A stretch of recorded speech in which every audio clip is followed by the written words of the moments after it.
ರಾತ್ರಿ ಬೀಸಿದ ಬಿರುಗಾಳಿ ಮಳೆಗೆ ರೈತರ ಕುಟುಂಬಗಳು ಕಂಗಾಲಾಗಿದ್ದಾವೆ. ಇದೀಗ ಬಿರುಗಾಳಿಯಿಂದ ದ್ರಾಕ್ಷಿ ಶೆಡ್ಗಳಿಗೆ ಭಾರೀ ಹಾನಿಯಾಗಿದೆ. ವಿಜಯಪುರದ ವಿವಿಧ ತಾಲೂಕುಗಳಲ್ಲಿ ದ್ರಾಕ್ಷಿ ಶೆಡ್ಗಳಿಗೆ ಹಾನಿಯಾಗಿರುವಂತದ್ದು. ರಾತ್ರಿ ಇಡೀ ಬಿರುಗಾಳಿ ಮಳೆಗೆ ರೈತ ಕುಟುಂಬಗಳು ಕಂಗಾಲಾಗಿದ್ದಾರೆ. ಬಿರುಗಾಳಿಯಿಂದ ದ್ರಾಕ್ಷಿ ಶೆಡ್ಗಳಿಗೆ ಭಾರೀ ಹಾನಿಯಾಗಿದೆ. ವಿಜಯಪುರದ ವಿವಿಧ ತಾಲೂಕುಗಳಲ್ಲಿ ದ್ರಾಕ್ಷಿ ಶೆಡ್ಗಳಿಗೆ ಹಾನಿಯಾಗಿದೆ. ಹಸಿ ದ್ರಾಕ್ಷಿ ಕಟಾವು ಮಾಡಿ ಶೆಡ್ನ ರ್ಯಾಕ್ಗೆ ಹಾಕಿದ್ದ ರೈತರು ದ್ರಾಕ್ಷಿಗಳನ್ನ ಒಣಗಿಸೋ ಸಲುವಾಗಿ ಶೆಡ್ ಅನ್ನ ನಿರ್ಮಿಸಿದ್ರು. ನಿನ್ನೆ ರಾತ್ರಿ ಬಿರುಗಾಳಿ ಮಳೆಯಿಂದ ಅಪಾರ ಪ್ರಮಾಣದ ದ್ರಾಕ್ಷಿ ನಾಶ ಆಗಿದೆ. ಕೈಗೆ ಬಂದ ತುತ್ತು ಬಾಯಿಗೆ ಬರದ ಹಿನ್ನೆಲೆ ರೈತರು ಕಂಗಾಲಾಗಿದ್ದಾರೆ. ಲಕ್ಷಾಂತರ ರೂಪಾಯಿ ಮೌಲ್ಯದ ದ್ರಾಕ್ಷಿ ಮತ್ತು ಶೆಡ್ಗಳು ನಾಶವಾಗಿದೆ.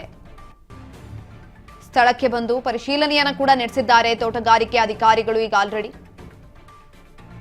ನಿನ್ನೆ ಇಡೀ ರಾತ್ರಿ ಬಿರುಗಾಳಿ ಸಹಿತ ಮಳೆಯಾಗಿದೆ. ಹಾಗಾಗಿ ಎಲ್ಲೋ ಒಂದ್ ಕಡೆ ರೀತಿಯಾದಂತಹ ಅವಘಡ ಸಂಭವಿಸಿರುವಂಥದ್ದು.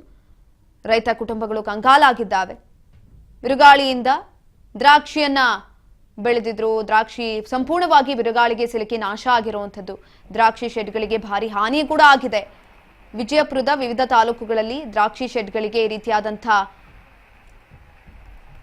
ಸಂಕಷ್ಟ ಎದುರಾಗಿರುವಂಥದ್ದು. ಹಸಿ ದ್ರಾಕ್ಷಿ ಕಟಾವನ್ನ ಮಾಡಿ ಶೆಡ್ನ ರ್ಯಾಕ್ಗೆ ಹಾಕಿದ್ರು ರೈತರು.